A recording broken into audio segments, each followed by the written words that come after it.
Namangan viloyatida aholini ichimlik suvi bilan ta'minlash ko'rsatkichi 2017-yilda 59.6% ni tashkil etgan. Keyingi 7 yil ichida 5056.2 kilometr ichimlik suvi tarmog'i tortildi va 234 ta inshoot foydalanishga topshirildi.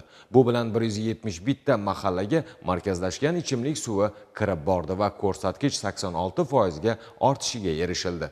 Bugungi kunda viloyatning og'ir hudud sifatida belgilangan 30 ta mahallada bu borada sa'y harakatlar izchil davom ettirilib, ob-hayot kirib bormagan manzillar qolmayapti. Mavzu hozirgi lavhamizda davom ettiriladi. 249 mingdan ortiq aholisi bor To'raqo'rg'on tumanining 198.9 ming nafar aholisi markazlashgan ichimlik suvi bilan ta'minlangan.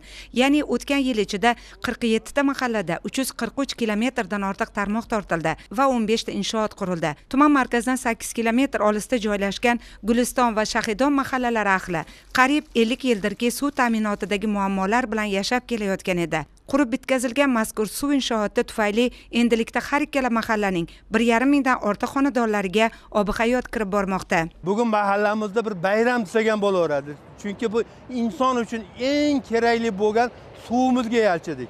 Bo'lganda ham o'zimizni mustaqil suvimizga erishdik mana. Quduq qurildi, 280 metrdan ichimlik suv chiqdi bizning vaqtimizga. Mana shu 70 tonnalik suv boshimizda hozir suv turibdi. Montaj ishlari ketyapti. Xudo xolasa xalqimiz tez kunlarda 2 kun 3 kun ichida ichimlik suv bilan ta'minlandi degan bo'laveradi.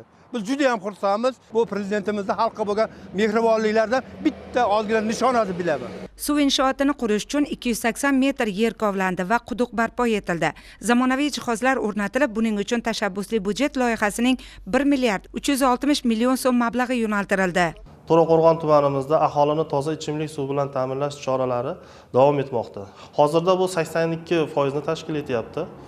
Bir necha mahallalarimizga shu yilning o'zida ilk bor toza ichimlik suvi kirib bordi. Buning uchun OPEC tashabbus va budjet mablag'lariga yo'naltiryapmiz. Tumanimizda 2 ta mahalla og'ir mahalla deb belgilandi. Toza ichimlik suvi bilan ta'minlash 50 tonnalik bashnalar o'rnatildi.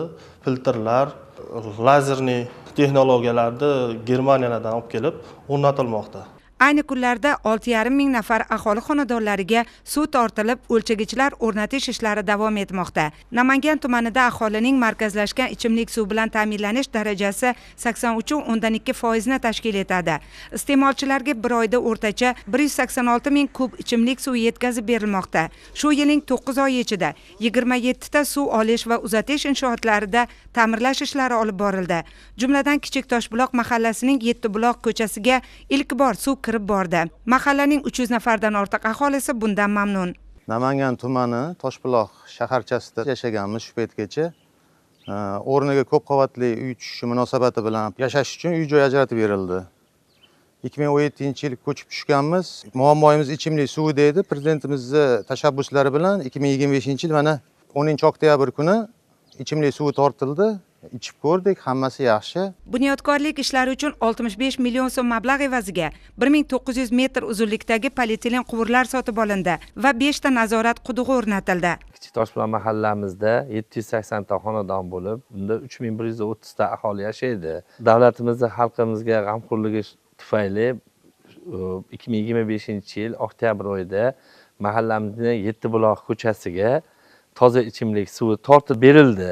Mahallamizning fuqarolari juda xursand. Namangan suv ta'minoti aksiyadorlik jamiyati tomonidan hozirda og'ir mahallalarga ob-hayot kirib borishi choralari ko'rilmoqda.